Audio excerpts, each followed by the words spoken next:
Hi there, I'm Rae. I'm Deckard, and this is Trooper Views. And I wanted to say, I did not want to do this. We're going to lose our entire fan base overnight based on this one review. What fan base? This is our first review. That's a fair point. The very first movie we're going to be reviewing here on Trooper Views is Star Wars: The Rise of Skywalker. That's why we're just a little bit nervous about it, because we know how passionate the fan base is. That's a fun word for toxic. No. I mean, we know how toxic that fan base can be. Well, yes. Well, every fan base has its better sides and its not as good sides. You know what I mean? Yeah. There may be spoilers littered throughout. We'll try to minimize them, but yeah, they're gonna be there. It's kind of tough to really talk about this movie without them, you know? Now, let's just get it out of the way, because I'm pretty sure the audience can already figure out where we stand. Rae. I think I'm being a little more subtle about it. That's true. You are much better at hiding your emotions than I am. I am. And you'd think we should both be able to hide our emotions, you know? But I think it's in your voice. It's not the case! People can hear it in your voice. Rae, what did you think of J.J. Abrams' Rise of Skywalker? I wasn't a fan of it, unfortunately. I was disappointed. There were things that I did enjoy while watching it, but as a whole, as far as story and character development goes, I didn't really like it much. And I've enjoyed many of the Star Wars films, but this one, I wasn't a fan. So how about you, Deckard? Trying to get to a zen place right now. Oh. Right? I want to say I hated it. Yeah? But I feel hate's too strong. But you know what? It's right. Okay? Say what you feel, man. Because you know what? I'm suffering now thinking about it. This movie just made me really upset and really disappointed for a lot of reasons. Mostly just because this movie just feels like a direct response to The Last Jedi, and it feels extremely corporate, pandering towards the people who hated Last Jedi.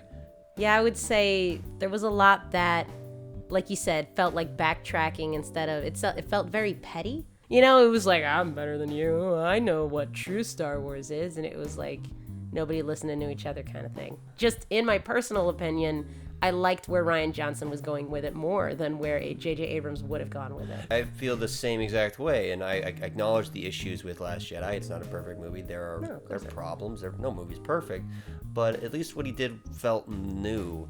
And you put it perfectly about how J.J. is handling Star Wars. Yeah, he's a fanboy. Pretty much what it seemed like he wanted to do was recreate the things that he loved. It felt a lot like Return of the Jedi in certain parts, like the kinds of reveals they were doing, or even Empire Strikes Back. There were bits that felt like Empire Strikes Back and bits that felt like Return of the Jedi, like they were both smushed together, because technically he probably would have made Last Jedi exactly like Revenge of the Sith if he would have been alive. Oh, he absolutely would have. The movie is set up to be like The Empire Strikes Back. And I'm not just saying that out of a theory. I'm saying that because if you look at the other movies he did, Star Trek, the first one was great. I actually liked it a lot. No, I enjoyed it too. And then the second movie is The Wrath of Khan. It feels like they try to make two movies in one. Several movies in one. Like there were so many different threads. Yeah, it was nuts. Like, I counted. Guess how many worlds they go to? 10. They go to 9 planets. 9 planets. Yeah, there's also just no consequences in this movie. It happens constantly. The characters go through and they're just like, no consequences. And yeah, it's an issue. Understatement of the year. In a movie that's going to be presumably the last of a saga, you want there to be things that change, that end everything. And it's like, yeah, if there's a lack of consequences, then, you know, what are you supposed to do? My big issue with this, I'm trying to phrase this the best way I can, just sucks. No, that's not it. Okay. My issue is that, every generation has had their own Star Wars. Yep. Our parents' generation, they had the original trilogy. That's their Star Wars.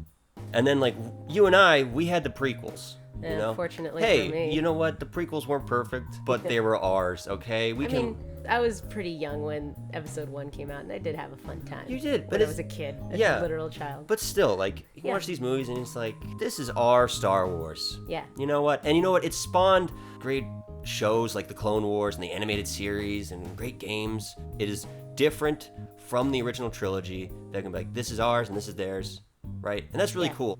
And then this new trilogy. The first 2 movies, they're great. I still think they're good. They have issues, but overall, they're great. And then this movie takes it away. At the core of Star Wars, these are kids' movies. And with the toxic fanboys that got involved, who got so upset with the sequels, with Last Jedi, and decided, no, we want this. This is our Star Wars. And Disney caved and made this movie, which just panders to the older generation and the toxic fanboys. That makes me really upset, because the kid generation that are watching these movies, this ain't their Star Wars. This is the older generation Star Wars, and that sucks, because they're going to grow up, and they can't really say, this is our Star Wars. No, you don't get a Star Wars. This generation of kids don't get a Star Wars. And that's really upsetting. Wow, that makes a lot of sense. I get you. I feel bad for the kids now. Oh my goodness. I did it before, but now I do. Aw, thanks for bumming me out there, Deckard. He's so sad. No, it just sucks. Like, this is really bothering me. Do you need a tissue? No, it's okay. These helmets have tissue dispensers. Got it.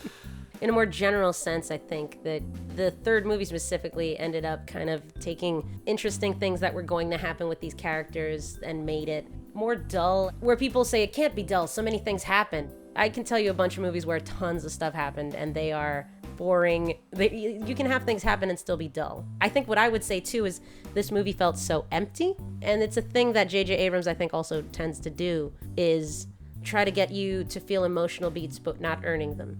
It's like, ooh, isn't this sad thing that's happening, right? You should feel sad. It's like he skips ahead to the moments where you're supposed to feel these big emotions. I don't know how many of you guys know about Film Crit Hulk. He's the greatest film critic living today, in my opinion. Well, technically, he was quoting the guys from South Park.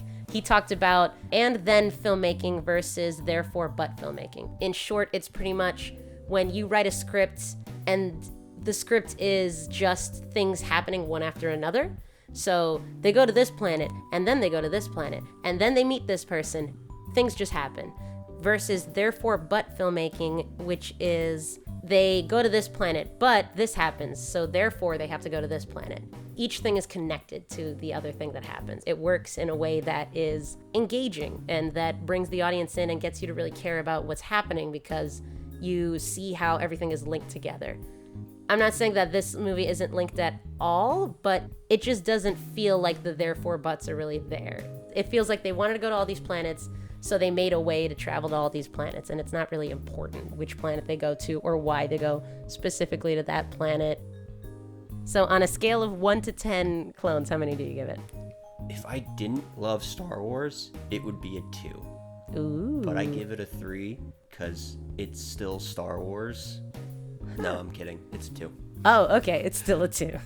Psych. You don't even... Take that, fanboys. Okay. Rae, final score. Final score? What do you give it? I would say I give it 4 or 5.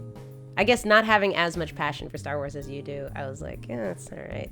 Later in the film, I did actually enjoy. There were parts that I really enjoyed in the film, and I'll get into that when we get into spoilers, but I'd give it like a 4 or 5. I don't give it a 2. Yeah? I'll give it a 5. I am upset with a lot of things with it, but it's like, it's not too standard. Yeah? It's a 3. Because it's like, Kylo Ren is still great. Kylo Ren and Rae are the best parts of the movie. Oh, yeah. I think that's why I give it a 5. That's because why... they're amazing, and I'll go into more detail in a sec, but yeah. Yeah, that's why I gave it a 3. But anyways, thank you for watching. If you don't want spoilers, you can stop here, and we thank you so much for watching up until this point. And please like, comment, and subscribe. Donate to our Patreon if you like, and we'll give you a shout out on the show and everything like that. If you don't want spoilers, you can end it here, and we'll see you guys next time. But all right, we'll give them a sec. Give them a sec. And we're back. Back with some spoilers. Hopefully, anybody who doesn't want them is gone now. But yeah, I gotta go. I've been holding this in. So, yeah. Okay. What would you like to say first? Oh about my God! They brought Palpatine back, and it's ridiculous. Oh, the main villain of the series came back. No big deal. Like, I get he's a fan favorite. He's great. He's hilarious. He's amazing. He's the best part of the prequels. You are my daughter. Granddaughter. Oh my God. Rae is not the child of losers who abandoned her in Jakku. Ray's parents. Mm-hmm. Her dad? Her dad, yeah. It was her dad. Was the son of Palpatine. Baby, like, yeah. So instead of, yeah. It raises so many questions. Yeah. This movie just raises so many questions and answers very little. Very few. I brought up earlier about there was no consequences. Yeah. Right? Characters Yes, would literally what do you come mean back by from the dead. Like when Rae stabs Kylo Ren in the chest with a lightsaber. And Kylo Ren's like, about to die. And she's like, "Bloop." And then she heals him. And she heals him. And, like, Yeah. "Blah, blah, blah, blah." And then there's when Rae dies after her anticlimactic, and I am all the Jedi. Yeah. And then Ben's also not dead at this point when he's like thrown. Yeah, he gets thrown in a pit and he's like, well, I'm back. He's just like, oh, that was rough. And he goes to Rae and he's like, oh, healed. And then he dies. Yeah. Oh man, speaking of unearned sick. emotion. Okay, here's an example of the unearned emotion I was talking about before. They have a whole thing with C-3PO where there's a MacGuffin knife that they use. C-3PO being a protocol droid who can read several thousand languages and speak it and everything, he is able to read the ancient Sith language. But for whatever reason, apparently he's not allowed to speak the language out because it's a forbidden language. And so in order to get the Finding Stone's location, they need to go to a different planet to talk to a hacker who can... Oh, what was his name? Babu Freak? Babu Freak! He was cute. He was stupid, but he was cute. C-3PO translates for him and says, if you try to get this information out, it's going to cause my memory to be wiped and reset in order to get this. And they're like, well, we need that information, you know? They're like, well, what are we going to do? And 3PO's like, well... I guess we'll just do it. He gets up. They're like, what are you doing? And he's like, I'm taking one last look at my friends. I vomited in the theaters at this point. And you watch it and you're like, aw, but then you're like, wait. One, he's barely hung out with any of these people. And two, they kind of all hate him. C-3PO's kind of the worst. So it's like, oh, he makes this sweet proclamation that he's going to sacrifice himself. And then you feel like, oh, there's supposed to be emotion here, but I haven't earned it. And C-3PO is one of the original characters of the series. And I guess he's just different now. But then they undercut that again when he sees R2-D2 and gets most of his memory back. So it's continuous of they have unearned emotional scenes and then they also undercut those emotions and make jokes about them, and it ends up feeling like nothing. It ends up feeling really empty. That's like one example. That's part of the no consequences thing you said. There's no consequences. And there's no consequence to them taking the thing out of C-3PO's brain. There's no consequence to Rae force lightning Chewie, you know? And also, Hux. Oh, yeah. I'm the spy. I knew it. And I kind of... You knew he was the spy, really? Oh, of course. But why? Just because he hates Ben so much? Yeah. I knew the reasoning was going to be, because like when Finn was like... I don't care if you win, but I just want Kylo Ren I knew he would lose. say that. I knew it was about Kylo Ren, because it's like, that's what it was. And I'm like, Finn, you didn't even need to ask him. Come on. It's Hux. Yeah, and then he immediately dies. Yeah, but I would still say, and I'm going to make sure that I have this segment in every single review we do, no matter what we're reviewing, there will always be this segment, and this is Rae's silver lining.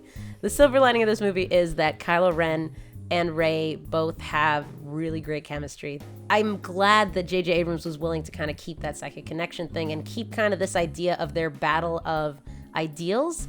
I don't think he does it as well as Rian Johnson does, but I think that the light part of this movie is that they do have really good chemistry, and despite where the story goes, they still seem to be really cool, and they take it where I kind of always did want it to go, which is Ben becoming like the good guy. I did kind of always want that to happen. It was always interesting to have Daisy Ridley and Adam Driver on the screen. Everything they were given, they rocked. Like, they ran with it and they rocked with it. This movie had like a light speed skipping. I thought was cool. Didn't really make sense how the TIE fighters were able to keep up with them. But yeah. And then Ben and Han. Because Han is coming back as a memory. It's even said in the scene, it's like, you're just a memory. It's all in Ben's head. Oh. It's playing in the head like how he should have gone down. You know, he should have thrown away the lightsaber. He should have thrown it away. He shouldn't have stabbed his father. He should have gone home with him. Oh, you look at it like that, and it's really well acted because Adam Driver is an incredible actor. So that scene, I will defend. Okay. Ish. But also Carrie Fisher. Her coming back and doing Ben distraction. I didn't like the fight scene they were having, but I do like that she was like, calls him like, Ben, and gets distracted, and Rae gets the upper hand before he kills her. But now we're talking about Carrie Fisher. Carrie Fisher is an absolute delight. A complete badass. It's a strong butt coming. But they shouldn't have used her so much in this movie as they did. I agree. Being in the movie and being a character in the movie affects it, because we have to revolve around deleted scenes from The Force Awakens being placed in this movie, and it's so weird and off-putting Yeah, it doesn't feel right. It doesn't feel cool. It kind of feels like they're parading around a corpse. Yeah, it would have been nicer if they would have, if not started with it, have it really early on, but started with General Organa's funeral.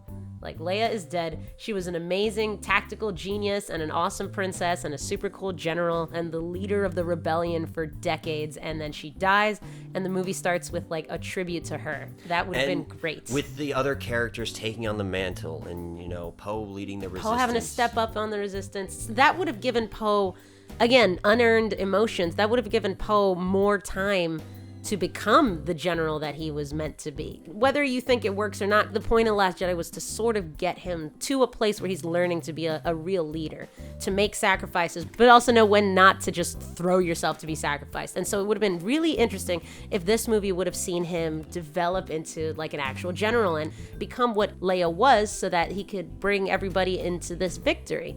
Instead, they just sort of jump ahead to it. Leia dies, and then he's now the general, and everything's happening, and things are going south, and it's like, they're like, what are we gonna do, General? And he's like, man, I don't know. I guess we're gonna die.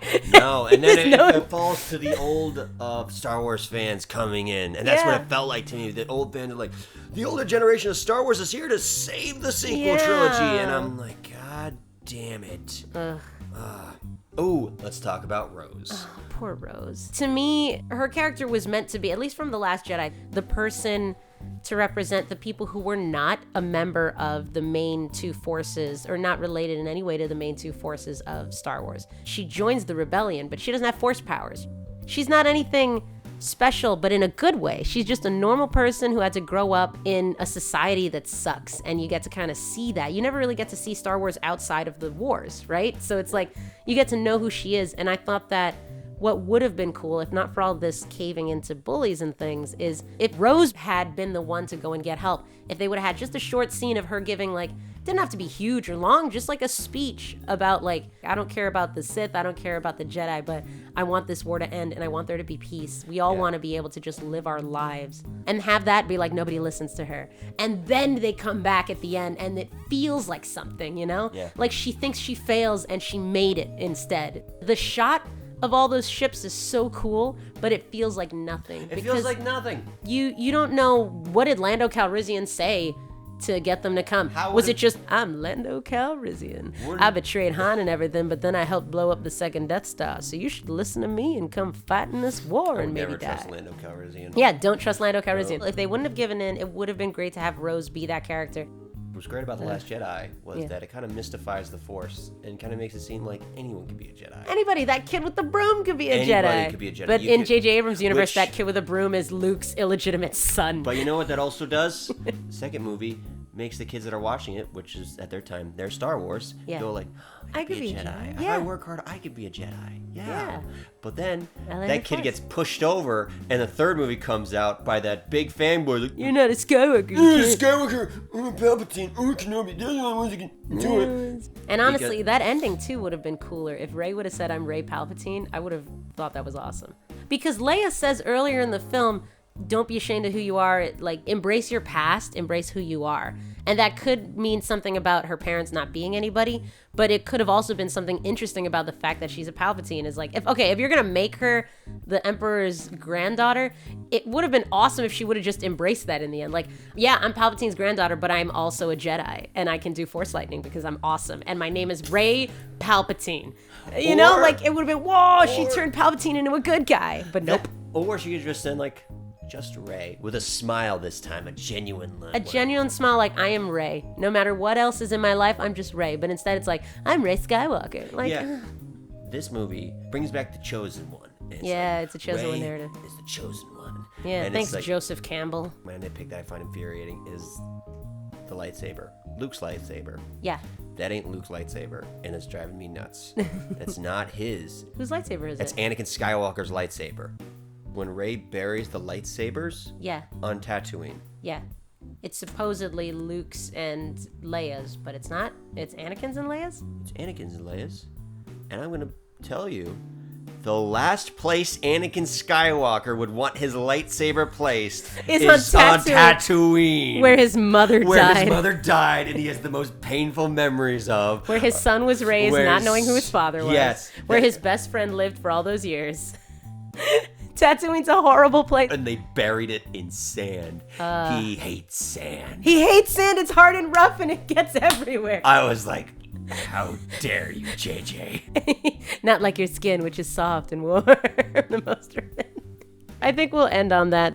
If I'm going to go more in depth, it's things like the pacing was terrible, at least for the first hour. I think the last hour was interesting. The whole first hour and a half was like jokes that fell flat, given no time. I didn't like it. I didn't like it, and I'm sorry, guys. I had not a good time at all for most of it, and then I had a pretty good time towards the end, so that's why I give it a 5. What about you, Deckard? Are you still on the 3? Did doing the spoiler talk change your mind at all? Talking about it more, and talking about what I liked. Ben and Rae, Daisy Ridley is an incredible actor. Adam Driver was amazing as Ben, and the Harrison Ford Adam Driver scene is really, really good. But they put Anakin Skywalker's lightsaber in sand on Tatooine, the worst place you could put his lightsaber. Dude, it's okay. It's a 3. Deckard, it's okay, Deckard. It's a 3. Okay. So yeah, guys, that's what we thought about The Rise of Skywalker. Thanks for watching the first and probably final episode of Trooper Views. Anything else you want to say? Put Anakin's lightsaber. Deckard, it's okay. Calm down. Get over that. Thank you for watching the video. Please like, comment, and subscribe. And support us on Patreon.